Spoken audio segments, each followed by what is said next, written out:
Hello friends, तो कैसे हैं आप सब। आई होप आप सब अच्छे होंगे। स्वागत है आप सभी का आपके अपने चैनल जुनून पढ़ाई का में।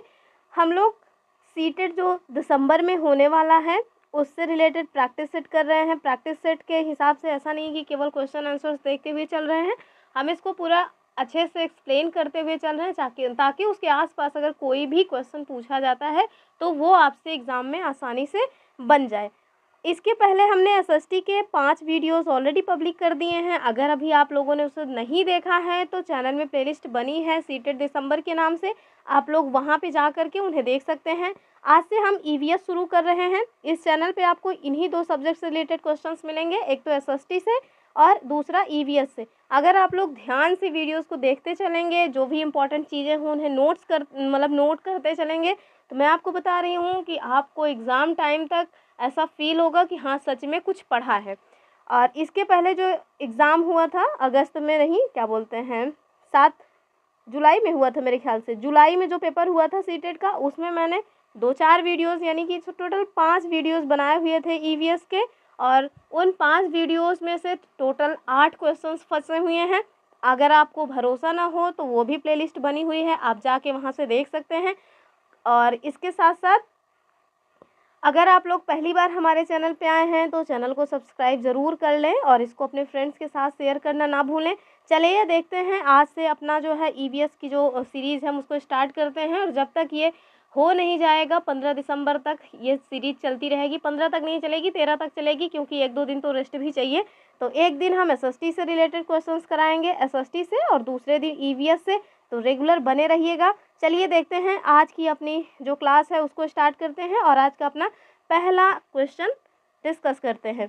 तो जो हमारा पहला क्वेश्चन है वो देखिए कि किससे बना हुआ है। तो हमारा जो पहला क्वेश्चन है वो बना हुआ है रोगों को लेकर के। कह रहे हैं कि मानव शरीर पर रोगाणुओं के आक्रमण को रोकने वाला विटामिन कौन सा है। तो कह रहे हैं कि विटामिन ऐसा वो जो vitamin A, vitamin B, C and D दिया हुआ है, आपको बताना है कि इसमें वो कौन सा विटामिन है जो हमारे शरीर पर रोगाणुओं के आक्रमण को रोकता है, यानी कि रोगाणुओं के द्वारा जो आक्रमण किया जा रहा है उससे वो बचाव करता है हमारा। आपके पास 4 ऑप्शन है, vitamin A, vitamin B, vitamin C and vitamin D. तो इसका जो राइट आंसर होगा वो तो हो जाएगा अपना विटामिन ए। हमसे क्वेश्चन पूछे जाते हैं ये जो विटामिन्स हैं इनका साइंटिफिक नेम क्या है। तो जैसे विटामिन ए का साइंटिफिक नेम क्या है, इसका नेम है रेटिनॉल। जबकि जो हमारा विटामिन बी है इसका क्या है, विटामिन बी का होता है थायमीन। क्या होता है, थायमीन। विटामिन सी का आप देखेंगे, विटामिन सी का तो जो हम लोग डीएलएड या जो है आप लोगों ने बीएड कुछ भी किया होगा तो उसमें भी आप लोगों ने देखा होगा कि ये क्वेश्चन खूब बना है विटामिन सी वाला। इसको क्या कहते हैं, इसको कहते हैं स्कॉर्बिक एसिड, स्कॉर्बिक एसिड, ठीक है। और विटामिन डी को क्या कहते हैं, इसको कहते हैं टोकोफेरॉल, टोकोफेरॉल। और ये विटामिन डी जो है ये हमें हमारे शरीर में ही बनता है अगर आप धूप के प्रभाव में जाते हैं तो। तो इसको याद रखिएगा कि विटामिन ए को रेटिनॉल कहा जाता है, विटामिन बी को थायमीन कहा जाता है, विटामिन सी को कहते हैं स्कॉर्बिक एसिड और विटामिन डी को कहते हैं टेकोफेराल या टोकोफेराल। आपको पता होना चाहिए कि ये जो विटामिन हैं अगर इनकी कमी हो जाती है हमारी बॉडी में तो अलग अलग रोग हो जाते हैं। अब ये आपके ऊपर है, आप जा कर के पता कीजिए कि विटामिन ए की अगर कमी हो जाएगी तो हमारे, अच्छा कुछ तो बता देते हैं, 1-2 आप बताइएगा। जैसे विटामिन ए, अगर हमारी बॉडी में विटामिन ए की कमी हो जाएगी तो हमें रतौंधी नामक रोग हो जाता है। और ये रतौंधी रोग कौन सा है, तो रतौंधी रोग वही है जिसमें आपको शाम होने के बाद धुंधला धुंधला दिखाई देना स्टार्ट हो जाता है। विटामिन बी से अगर विटामिन बी की कमी हो जाए तो हो जाता है बेरी बेरी नामक रोग।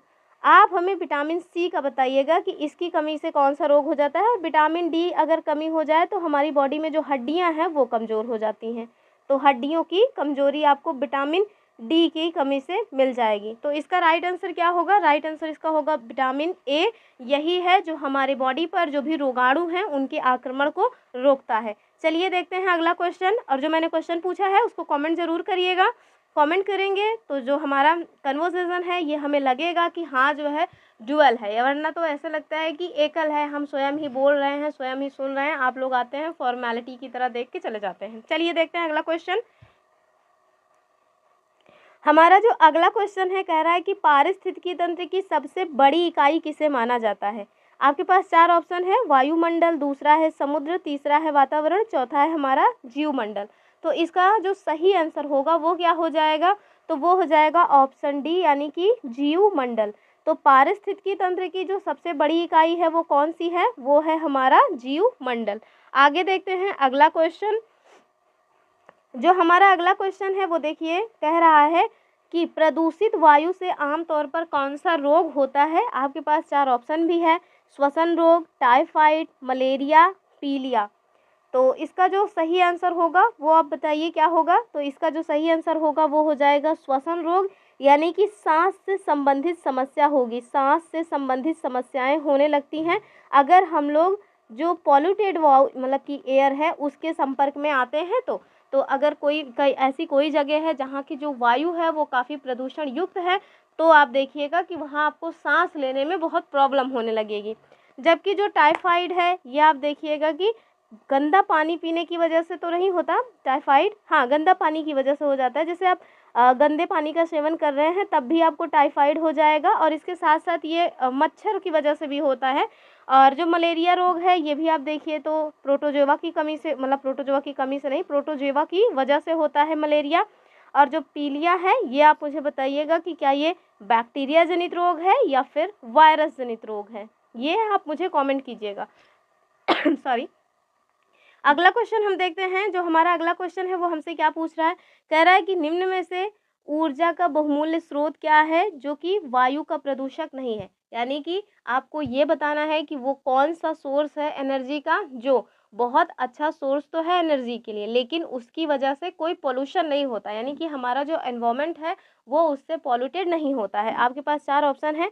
कोयला, तो कोयला को तो सभी लोग जानते हैं, जब ये जलता है तो कार्बन डाइऑक्साइड छोड़ता है, यानी कि कार्बन डाइऑक्साइड गैस निकलती है, और इसकी वजह से जो है पोल्यूशन बहुत तेज़ी से बढ़ता है, तो ये तो नहीं ही होगा। काष्ठ, तो काष्ठ को भी आप लकड़ी में ले लीजिए, जब आप लकड़ी को जलाएंगे तब भी आप देखिएगा कि कार्बन डाइऑक्साइड ही निकलेगी। और आगे देखिए सोलर एनर्जी एंड परमाणु ऊर्जा, तो इसका राइट आंसर क्या होगा, इसका राइट आंसर होगा सोलर एनर्जी यानी कि सौर ऊर्जा। तो जो सोलर एनर्जी है ये हमारे लिए एनर्जी का बहुत ही अच्छा सोर्स है, और इसके साथ साथ आप देखेंगे कि इसको जो है इस यूज़ करने से किसी भी तरह का पोल्यूशन नहीं होता है। तो इसका राइट आंसर क्या होगा, इसका राइट आंसर होगा ऑप्शन सी। अगला क्वेश्चन देखते हैं अपना। और अभी तक अब आप लोगों ने अगर वीडियो को लाइक नहीं किया है तो वीडियो को लाइक ज़रूर कर दें। कह रहे हैं कि जो फ्लोराइड है ये प्रदूषण है, और आपको बताना है कि इस प्रदूषण से हमारी बॉडी का कौन सा पार्ट है जो प्रभावित होता है, यानी कि फ्लोराइड प्रदूषण मुख्यतः किस अंग को प्रभावित करता है। आपके पास 4 ऑप्शन है। पहला ऑप्शन है हृदय, दूसरा है मस्तिष्क, तीसरा है वृक्क और चौथा है दांतों को। तो आप सबको पता होगा कि जो फ्लोराइड है ये हमारे दांतों को, यानी हमारे टीथ को जो है ये प्रभावित करता है। आगे देखते हैं अपना अगला क्वेश्चन। और जो हमारा अगला क्वेश्चन है वो देखिए कह रहा है कि जो सोर्स ऑफ एनर्जी होती है ना उसी को कह रहा है कि कैसे इसका जो है ट्रांसफॉर्म होता है। प्रकाश संश्लेषण के समय प्रकाश ऊर्जा किस में परिवर्तित होती है, यानी कि जो हमारा सूर्य से आने वाला प्रकाश है, जब पौधों के द्वारा प्रकाश संश्लेषण किया जाता है तो वो सूर्य के प्रकाश को किस में ट्रांसफॉर्म करते हैं। आपके पास 4 ऑप्शन है। जल ऊर्जा, दूसरा है सौर ऊर्जा, तीसरा है रासायनिक ऊर्जा और चौथा है यांत्रिक ऊर्जा। तो इसका जो सही आंसर होगा वो क्या हो जाएगा, वो हो जाएगा अपना केमिकल एनर्जी यानी कि रासायनिक ऊर्जा। तो जो प्रकाश संश्लेषण होता है, जिस प्रक्रिया से जो है पौधे अपना भोजन बनाते हैं उसे हम लोग प्रकाश संश्लेषण कहते हैं। और ये किसके द्वारा होता है, तो ये पत्तियों में होता है। और पत्तियों में ही क्यों होता है, क्योंकि पत्तियों में ना मैग्नीशियम पाया जाता है। तो इसी वजह से जो है जो पौधे होते हैं वो प्रकाश संश्लेषण करते हैं, और जब वो प्रकाश संश्लेषण कर लेते हैं तो उन्होंने जो सूर्य की एनर्जी को यूज़ किया था उसको वो ट्रांसफॉर्म करते हैं केमिकल एनर्जी में। तो इसका राइट आंसर क्या होगा, इसका राइट आंसर होगा ऑप्शन सी। आपसे कल को अगर पूछ ले कि जो पौधे होते हैं क्या वो केवल पत्तियों के द्वारा ही प्रकाश संश्लेषण करते हैं, तो ये जो है ये रॉन्ग हो जाएगा।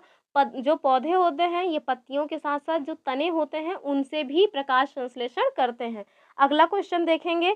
जो हमारा अगला क्वेश्चन है वो हमसे क्या कह रहा है, तो ये आपसे पूछ रहा है कि पर्यावरण के मुख्य घटक हैं। आपके पास 4 ऑप्शन है। वायुमंडल, स्थल मंडल, जल मंडल या फिर ऑल ऑफ द एबव, यानी कि उपरोक्त सभी।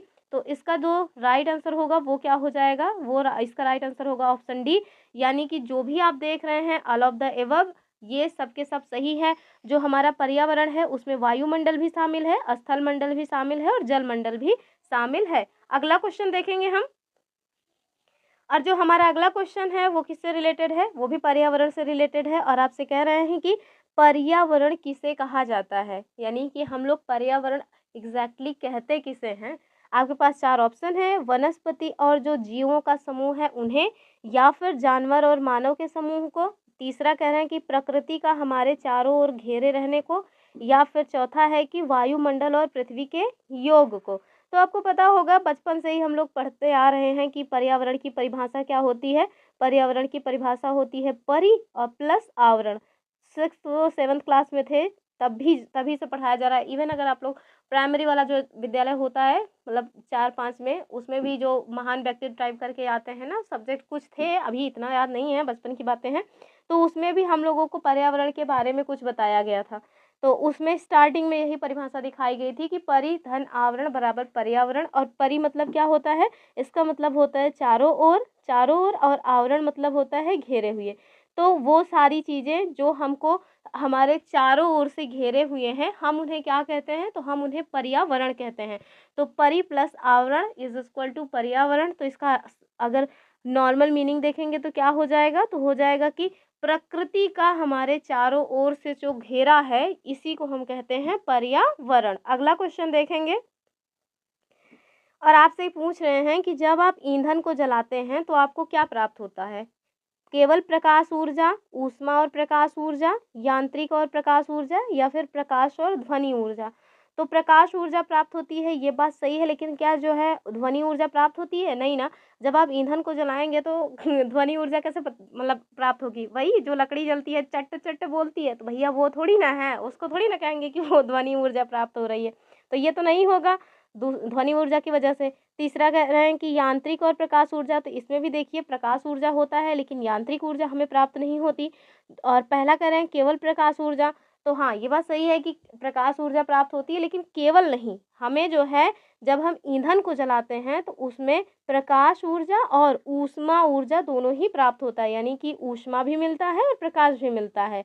ऊष्मा दैट मीन्स गर्मी, तो हमें गर्मी भी प्राप्त होती है, और साथ में जो मतलब कि लाइट है या प्रकाश है, ये दोनों चीज़ें हमें ईंधन के जलाने से प्राप्त होते हैं। अगला क्वेश्चन देखेंगे। और ये जो अगला क्वेश्चन है ये 2022 का क्वेश्चन है, 2022 का क्वेश्चन है, सीटेट में पूछा गया है। आप लोगों में से आप लोगों में कोई क्यों दिया ही होगा, केवीएस का जो एग्ज़ाम होगा अगर देखा होगा एटलीस्ट, देने का तो मन होगा ही ना, आज नहीं तो कल जब सीटेट हो जाएगा केवीएस की वैकेंसी आएगी तो आप उसे देखेंगे ही। लेकिन कैसे देखेंगे, हुआ तो था जो है वो ऑनलाइन पेपर हुआ था, तो नहीं देखा होगा कुल मिला के। तो मैं बता रही हूँ जो मतलब कि फरवरी में एग्ज़ाम हुआ था प्रीवियस ईयर में, उसमें आप देखेंगे केवीएस में ये क्वेश्चन पूछा गया था, बस थोड़ा इसका फॉर्मेट चेंज हो गया था, बाकी पूछा यही क्वेश्चन गया था। और क्वेश्चन क्या है चलिए देखते हैं। कह रहे हैं कि निम्नलिखित में से कौन सी असम में खाए जाने वाले चावलों की एक सामान्य किस्म है जो पकने के बाद चिपचिपी यानी कि स्टिकी हो जाती है। चार ऑप्शन है, बोरा, अर्बोरियो, या फिर बोम्बा चावल, या फिर पोन्नी। तो इसका जो राइट आंसर होगा वो क्या होगा, तो वो हो जाएगा बोरा चावल। ये जो चावल होते हैं बोरा, ये कहाँ पे आपको मिलते हैं, तो ये असम में मिलते हैं। जब आप इन्हें पकाते हैं तो ये थोड़ा चिपचिपे यानी स्टिकी हो जाते हैं। तो इसका राइट आंसर क्या होगा, ये हो जाएगा ऑप्शन ए। और ये क्वेश्चन पूछा कहाँ से गया है, तो जो हमारी ईवीएस की बुक आती है ना 3rd से 5th क्लास तक की, उसी से ये क्वेश्चन पूछा गया है। आप सबको पता तो होगा ही कि जो हमारा ईवीएस है इसमें टोटल 5 थीम्स दी हुई हैं, और इन्हीं 5 थीम्स में क्वेश्चंस बनते हैं। आजकल थोड़ा क्वेश्चन का लेवल इंक्रीज करने के लिए इन लोगों ने 5th क्लास के अब जो हमारी ज्योग्राफी की बुक है उससे क्वेश्चंस पुटअप करना स्टार्ट कर दिए हैं। वरना पहले क्या होता था, पहले जो हमारी 3rd से 5th क्लास की एनसीईआरटी की बुक थी ईवीएस की, उसी से सारे क्वेश्चंस बन जाते थे पेडागोजी वाला सेक्शन छोड़ करके। लेकिन अब थोड़ा आपको अपनी तैयारी का लेवल इंक्रीज करना होगा। आपको 6th to 8th क्लास की जो ज्योग्राफी की बुक है उसमें जो पर्यावरण से रिलेटेड डायरेक्ट क्वेश्चंस हैं वो उनसे को भी आपको अपने नज़र में रखना होगा। तो चलिए देखते हैं अगला क्वेश्चन। इसका राइट आंसर हो जाएगा ऑप्शन ए। अब जो क्वेश्चन आपको मिलने वाले हैं ये सब 2022 में ही पूछे गए हैं, मैंने उनको लिया हुआ है। और आपसे पूछ रहे हैं कि बिहार राज्य के लोगों के लिए निम्नलिखित में से मधुमक्खी पालन कार्यक्रम आरंभ करने की सर्वश्रेष्ठ अवधि क्या है। तो ये भी 2022 का क्वेश्चन है, मेरे ख्याल से 2023 का क्वेश्चन, हाँ 2023 का क्वेश्चन है ये। तो कह रहे हैं कि अक्टूबर से दिसंबर, दूसरा कह रहे हैं फरवरी से अप्रैल, तीसरा कह रहे हैं अप्रैल से जून और चौथा कह रहे हैं अक्टूबर से अगस्त, यानी कि अगस्त से अक्टूबर। तो इसका जो सही आंसर होगा वो क्या हो जाएगा, वो हो जाएगा अक्टूबर से दिसंबर। एक ईवीएस में यानी 3rd से 5th क्लास की जो ईवीएस है उसी में 3rd 4th 5th में किसी में दिया हुआ है, अनीता की मधुमक्खियाँ नाम से एक चैप्टर है, अनीता की मधुमक्खियाँ, उसी से ये क्वेश्चन बना हुआ है। उसी में इसके बारे में बताया गया है कि जो मधुमक्खियाँ होती हैं उनके बारे में पूरी चीज़ें बताई गई हैं। मधुमक्खियाँ अंडे कब देती हैं, उनमें एक रानी मक्खी होती है और जो अन्य मक्खियाँ होती हैं उनका क्या काम है, साथ में जो नर मधुमक्खी होते हैं उनके क्या उपयोग हैं। तो आप लोग इसको एक बार जा कर के खुद से पढ़ लीजिए, खुद से पढ़ेंगे तो ज़्यादा आनंद आएगा, वरना हम खुद तो कराएंगे ही। और हाँ, अगर आप लोग चाहते हैं एक बेसिक नॉलेज हो जाए आपके पास ईवीएस की, तो मैंने एक मैराथन लिया था जिससे डायरेक्ट 5 क्वेश्चंस पूछे गए हैं। इसी साल लिया था, क्योंकि अभी मेरा चैनल 3 ही 4 महीने का है। तो जो 7 तारीख को जो भी जो है 7 जुलाई को हुआ था ना पेपर, तो 7 जुलाई को जो एग्ज़ाम हुआ था उसके लिए मैंने एक मैराथन लिया है, इसी चैनल पे है। 1 या 1.5 घंटे का है मेरे ख्याल से, आप उसको देखिए, आपको सारी बेसिक चीज़ें जो है पता चल जाएंगी जो भी ईवीएस में दिया हुआ है 3rd से 5th क्लास में। तो आपको वो मोस्ट रिकमेंडेड क्लास है, आप उसको ज़रूर देख लें एक बार। तो इसका जो राइट आंसर क्या होगा, वो हो जाएगा अक्टूबर से दिसंबर। और अक्टूबर से दिसंबर में ही क्यों मधुमक्खियाँ वहाँ अंडे देती हैं, मतलब ये मधुमक्खी पालन का कार्यक्रम वहाँ इसी टाइम पे क्यों चलता है, क्योंकि ये जो समय होता है ये मधुमक्खियों के अंडे देने का परफेक्ट समय होता है। जो मधुमक्खियाँ हैं वो इस टाइम पे अंडे देती हैं। और आप देखिए इस टाइम पे ही अंडे इनका देने का है, पीछे क्या लॉजिक है। तो आप जो हमारा बिहार है उसमें आप देखेंगे जो मुजफ्फरपुर है वो लीची के लिए बहुत फेमस है। किसके लिए, तो लीची के लिए बहुत फेमस है। और यहाँ पे आप देखिए सिर्फ, अब ऐसा थोड़ी ना है कि वहाँ ही अकेले होते हैं, सब हर जगह लीची वहाँ पे होते हैं, लेकिन सबसे ज़्यादा जो फेमस है वो यहीं है। तो इस टाइम पे ना, यानी कि अक्टूबर से दिसंबर के महीने में जो है लीची जो होते हैं इसमें फूल आए रहते हैं। तो मधुमक्खियों का क्या काम है, मधुमक्खियों का भोजन तो यही फूल ही है ना, फूल से ही जाके वो रस वगैरह चूस के अपना भोजन बनाती हैं।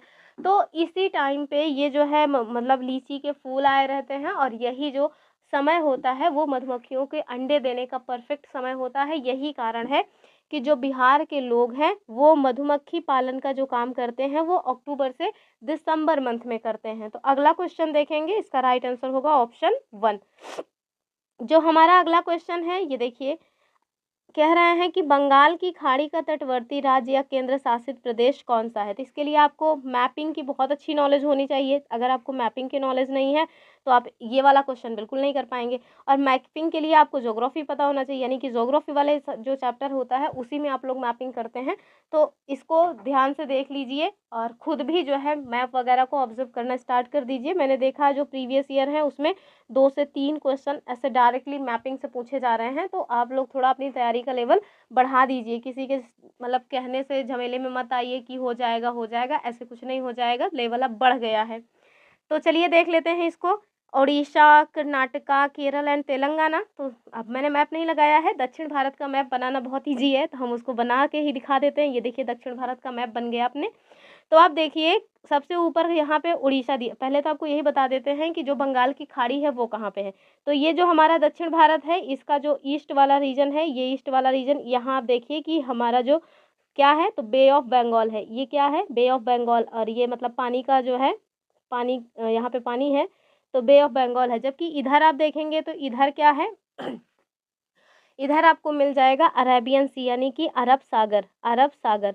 और हमारे इंडिया का जो कोस्ट लाइन है इसके दक्षिण में आपको क्या मिलेगा, दक्षिण में आप देखिए तो हिंद महासागर है। क्या है, दक्षिण में है हिंद महासागर। तो बे ऑफ बंगाल इसके ईस्ट में है, इसके वेस्ट में क्या है, इसके वेस्ट में है अरेबियन सी यानी कि अरब सागर, और दक्षिण में है हमारा हिंद महासागर। तो आप देखिए जो बे ऑफ बंगाल है इसी के तटवर्ती कौन सा प्रदेश आएगा इन ऑप्शंस में, वही आपसे पूछा जा रहा है। तो यहाँ आप देखेंगे पश्चिम बंगाल के बगल में है, बगल में दैट मीन्स नीचे है कौन सा रीजन, तो ये है उड़ीसा। क्या है, उड़ीसा। और यहाँ पे आप देखिए यहाँ पे है आंध्रा, और यहाँ पे आपको मिल जाएगा ऐसे लंबा सा तेलंगाना जो कि आंध्रा से ही अलग हुआ है। और इधर जो हमारा वेस्टर्न कोस्टल साइड है इधर आपको सबसे नीचे क्या मिलेगा, तो यहाँ आपको केरला मिल जाएगा। और इसके जस्ट यहाँ पे आपको क्या मिलेगा, तो यहाँ आपको कर्नाटक मिल जाएगा। तो आप देखिए कि हमारा जो बंगाल की खाड़ी का तटवर्ती प्रदेश है उसमें आपको कौन सा दिख रहा है? केवल उड़ीसा ही दिख रहा है ना। बाकी तेलंगाना देखिए यहाँ पे है, तेलंगाना के बाद यहाँ जो है आंध्र प्रदेश है। तो अगर आंध्रा होता तो भी इसका राइट आंसर आंध्रा मार देते, लेकिन इन सब ऑप्शंस में जो ऑप्शंस आपको दिए हैं तेलंगाना, केरला, कर्नाटक एंड उड़ीसा, इसमें जो सही आंसर होगा वो हो जाएगा अपना उड़ीसा। तो जो हमारा उड़ीसा वाला रीजन है तो कुछ अलग ही बन रहा है। तो जो हमारा उड़ीसा वाला रीजन है ये आप देखिए कि वे ऑफ बंगाल के तट पर है, वे ऑफ बंगाल के तट पर यही है। तो इसका राइट आंसर क्या होगा? ऑप्शन ए, यानी कि ऑप्शन 1। अगला क्वेश्चन देखते हैं। और ये क्वेश्चन आप देखिए सांपों के बारे में, ये भी हमारी 3rd से 5th क्लास की जो ईवीएस की बुक है उसमें से पूछा गया है। और ये क्वेश्चन पूछा गया है 2023 में। तो इसका इस टाइप का क्वेश्चन 2023-24 हर साल ही पूछे जाते रहते हैं। तो ये कुछ मोस्ट इंपॉर्टेंट पॉइंट्स हैं जो 3rd से 5th क्लास में दिए हुए हैं, जिनसे क्वेश्चन हर साल बनते हैं। और इस बार 2024 में जो भी क्वेश्चंस पूछे गए थे, जो मैंने क्वेश्चंस कराए हुए हैं, डायरेक्ट क्वेश्चन मेरी वीडियोस से आए हुए हैं। तो आप लोग आराम से, इत्मीनान से, भरोसा करके हमारे वीडियोस को देख सकते हैं। चलिए देखते हैं आज का ये जो क्वेश्चन है ये पूछ क्या रहा है। कह रहा है कि सांपों के बारे में निम्नलिखित कथनों पर विचार कीजिए तथा निम्नलिखित में से जो भी गलत स्टेटमेंट है उसको चिन्हित कीजिए। पहला स्टेटमेंट है कि वे अपने भोजन या शिकार को पूरा निगल जाते हैं। एकदम सही बात है। सांप जो होते हैं वो अपने जो शिकार भी होता है, जैसे मेढक पकड़ा तो उसको तुरंत निगल जाएंगे, उसको बैठ के चबाते नहीं रहेंगे भैंस की तरह। अब भैंस गाय हो गए, या भैंस का भैंसा हो गया, गाय का बछड़ा हो गया, तो ये सब क्या करते हैं, ये सब जुगाली, मतलब कि पहले चारा को जो है जल्दी जल्दी चबा के पेट में डाल लेते हैं, उसके बाद फिर जुगाली करते रहते हैं उसको पचाने के लिए। लेकिन ये जो सांप होते हैं ये डायरेक्ट उनको निगल जाते हैं एक बार में, गट, जैसे आप लोग दवाई खाते हैं ना वैसे। दूसरा कह रहे हैं सांपों के दांत नुकीले होते हैं, तो एकदम सही बात है भैया, इनके दांत नुकीले होते हैं। तीसरा कह रहे हैं कि जहरीले जो सांप होते हैं इनके डसने वाले दांत होते हैं, तो ये बात भी सही है, इनके डसने वाले दांत होते हैं। चौथा, वे अपने शिकार को चबा कर खाते हैं, तो देखिए गलत बात है ना, यही ये लोग अपने शिकार को चबा करके नहीं खाते हैं। तो राइट आंसर क्या होगा? ऑप्शन 4। और हमारे देश में टोटल 4 प्रकार के जहरीले सांप पाए जाते हैं, जो कि एनसीईआरटी में ही दिया हुआ है। आप मुझे उनके नाम कमेंट करके बताइए, वरना आगे पीछे तो हम बताते ही रहेंगे, बहुत कुछ पढ़ना है, आज तो पहली क्लास है ही। तो राइट आंसर क्या होगा? इसका राइट आंसर होगा ऑप्शन 4। तो और अगर जैसे सपोज दैट किसी को सांप काट लिया ना, तो जो सांप को काटने के बाद जो दवा दी जाती है ना, वो कहाँ से बनती है? वो भी सांप के विष से ही बनती है, तो ये भी याद रखिएगा। अगला क्वेश्चन देखते हैं, और ये सेकंड लास्ट क्वेश्चन है। ये क्वेश्चन देखिए, इस टाइप का क्वेश्चन इस साल भी पूछा गया है 2024 में भी, और 2023 का क्वेश्चन है। आप देखेंगे 2022 में भी इस तरह का क्वेश्चन पूछा गया है। तो जो मतलब कि मिश्र धातुएं हैं ना, उनसे आजकल क्वेश्चन खूब पूछा जा रहा है। तो आप ये जो मिश्र धातुएं हैं बहुत ज़्यादा हैं नहीं, जो एग्जाम में पूछी जाती हैं, वो कॉपर हो गया, पीतल हो गया, तांबा हो गया, सॉरी तांबा क्यों पूछा जाएगा, मतलब तांबा नहीं, जो ब्रॉन्ज होता है वो, कांसा हो गया, पीतल हो गया, तो और साथ में इसके साथ साथ एक शोल्डर नामक धातु होती है, उसको पूछ लेते हैं। और एक और भी होता है, उसका नाम होता है जामक। तो इस तरह के कुछ ही क्वेश्चंस हैं जो ज़्यादातर पूछे जाते हैं, बाकी बहुत सारी मिश्र धातुएं होंगी। आप कोई सी भी एक धातु को दूसरे में मिला करके कोई अन्य धातु बना सकते हैं, तो बहुत ज़्यादा आपको नहीं जानना, लेकिन जो एग्जाम्स में पूछे जाते हैं उनके बारे में ज़रूर जानिए। तो यहाँ पे जो पूछा गया है वो क्या है? वो ब्रॉन्ज के बारे में पूछ रहे हैं। कह रहे हैं कांसा यानी कि ब्रॉन्ज, ये एक मिश्र धातु है जिसे निम्नलिखित में से किन्हें पिघला करके बनाया जाता है। आपके पास 4 ऑप्शन है, टिन और कॉपर, दूसरा है कॉपर और जिंक, तीसरा है एल्युमिनियम और जिंक, और चौथा क्या है? जिंक और टिन। तो इसका जो सही उत्तर होगा वो तो हो जाएगा ऑप्शन 1, यानी कि टिन और कॉपर। तो जो कॉपर और टिन, कॉपर मतलब होता है तांबा, तो तांबा और टिन को मिलाकर के क्या बनाया जाता है? तो ये बनता है ब्रॉन्ज, यानी कि कांसा। जबकि आप देखिए जो कॉपर और जिंक है, इससे भी एक मिश्र धातु बनती है, कॉपर और जिंक, इससे कौन सी मिश्र धातु बनती है? तो इससे आप देखिएगा पीतल नामक जो मिश्र धातु होती है वो बनती है, और इसके बर्तन वगैरह बनाए जाते हैं। अब तो थोड़ा जब से आ गया है स्टेनलेस स्टील, ये वाले बर्तन का जो उपयोग है वो बहुत कम हो गया है, लेकिन पहले ज़्यादातर लोग यही बर्तन यूज़ किया करते थे, पीतल के बर्तन। और साथ में कांसे के भी कुछ बर्तन आते हैं, तांबे के भी बर्तन आते हैं। कांसे का जो है जल्दी आपको नहीं देखने को मिलेगा, लेकिन हाँ, तांबे का और पीतल का अभी भी आपको देखने को मिल जाता है। इवन मेरे घर में मेरे पापा जो है सारा बर्तन पीतल का यूज़ करते हैं खाना वाना खाने के लिए, तो मैंने तो भाई सब कुछ सामने से देखा हुआ है। तो ये आपको पीतल जो है इसकी घंटियाँ भी मिल जाती हैं, मंदिरों में जो घंटियाँ लगी रहती हैं ना वो पीतल की ही रहती हैं। साथ में जल चढ़ाने के लिए लोग इसका इस्तेमाल करते हैं और घरों में अभी भी इसका यूज़ होता है। तो पीतल जो है ना ये किससे बनता है, तो इसमें कॉपर और जिंक जो है ये धातु मिला कर के बनाया जाता है। और आप यहाँ देखिए तीसरा ऑप्शन दिया हुआ है एल्यूमीनियम एंड जिंक। तो ये जो एल्यूमीनियम एंड जिंक है इससे भी एक मिश्र धातु बनती है और उस मिश्र धातु का क्या नाम है, तो एल्यूमीनियम और जिंक जो है उससे जो बनने वाली मिश्र धातु है इसको हम लोग कहते हैं जामक। क्या कहते हैं, इसको कहते हैं जामक। और ये जो जामक नामक मिश्र धातु होती है ये काफ़ी तगड़ी होती है, काफ़ी टिकाऊ होती है, लेकिन जो इसका वेट होता है वो हल्का होता है, यानी कि वेटलेस होती है, या ये कहें कि बहुत ही कम वेट की होती है, लाइट वेट की होती है। वेटलेस नहीं कहेंगे, ये कहेंगे कि ये लाइट वेट की होती है, यानी कि कम इसका वेट होता है, बहुत ज़्यादा भारी भरकम नहीं होता। जैसे कि पीतल वगैरह के बर्तन आप बना दो तो बहुत भारी हो जाते हैं, तो उस तरह की ये धातु नहीं बनती है जामक। और इसका उपयोग कहाँ किया जाता है, सबसे ज़्यादा तो ये जानिए कि किस बात के लिए ये उपयोगी है, इसका उपयोग हम लोग कहाँ करते हैं। तो इसका उपयोग ऑटोमोबाइल जो मतलब होती है ना, गाड़ियाँ वगैरह जो होती हैं उसके कुछ मतलब पार्ट्स बनाने में किए जाते हैं, कुछ इलेक्ट्रॉनिक उपकरण बनाने में भी इसका उपयोग होता है और साथ में खिलौने बनाने में भी इसका उपयोग किया जाता है। और ये काफ़ी तगड़ी होती है, टिकाऊ होती है और ये हल्की भी होती है। तो इसका राइट आंसर क्या होगा, इसका राइट आंसर तो हो जाएगा ऑप्शन 1, यानी कि टिन और कॉपर से मिलकर के ब्रॉन्ज यानी कि कांसा बनता है। अन्य जो ऑप्शंस दिए थे वो भी मैंने आपको बता दिए, हो सकता है नेक्स्ट टाइम वो पूछ लिया जाए। और आज का जो हमारा लास्ट क्वेश्चन है इसको देखते हैं। इस टाइप का क्वेश्चन इस बार भी पूछा गया था और अब ईश्वर के आशीर्वाद से मैंने उसको कराया भी था, तो डायरेक्ट क्वेश्चन पूछ लिया था वहाँ से। तो देखिए ये 2023 का है, 2024 में भी पूछा गया, 2023 में भी पूछा गया, 2020 में भी पूछा गया था। जब मैंने एग्ज़ाम दिया था ना उस टाइम पे भी ये क्वेश्चन पूछा गया था। तो वो जो कौवा वाला क्वेश्चन है कि सबसे ऊंची डाल पे कौवा जो है अपना घोंसला बनाता है, और जो दर्जन चिड़िया है कि चोंच से जो है सिल करके अपने मतलब कि पत्तों को सिल करके बनाती है घोंसला और उसमें अंडे देती है, ये सारे क्वेश्चंस मैंने कराए थे। और 2024 का जो एग्ज़ाम हुआ है उसमें ये सारे क्वेश्चंस डायरेक्ट पूछे गए। अब मैं ये नहीं कह रही हूँ कि मेरे वीडियो को देख करके उन लोगों ने क्वेश्चन बनाया था, ये सब बकवास नहीं करनी भाई। उन लोगों ने जो सिलेबस दिया हुआ है वो लोग अपने सिलेबस से बाहर क्वेश्चंस नहीं पूछते हैं। तो आप लोग उनके जो सिलेबस है उसको जो है देखिए और उसी सिलेबस के हिसाब से अपनी तैयारी कीजिए, सारे के सारे क्वेश्चंस आपसे बन जाएंगे, आपको बहुत भटकने की ज़रूरत नहीं है। चलिए देखते हैं क्वेश्चन। कह रहे हैं कि निम्नलिखित में से हाथियों के बारे में आपको सही स्टेटमेंट चुनना है। पहला स्टेटमेंट क्या है, कह रहे हैं एक जो 3 महीने का हाथी का बच्चा होता है इसका वजन सामान्यतः लगभग 100 किलोग्राम का होता है। दूसरा कह रहे हैं कि वयस्क हाथी एक दिन में 200 किलोग्राम से अधिक पत्तियां और झाड़ियां खा लेता है। तीसरा स्टेटमेंट है हाथी बहुत अधिक आराम नहीं करते हैं, वे दिन में 2 से 4 घंटे ही सोते हैं। लास्ट है कि जो हाथी हैं वो कीचड़ में और पानी में खेलना पसंद करते हैं। और कह रहे हैं कि बी और डी सही है, दूसरे में कह रहे हैं ए और बी सही है सॉरी,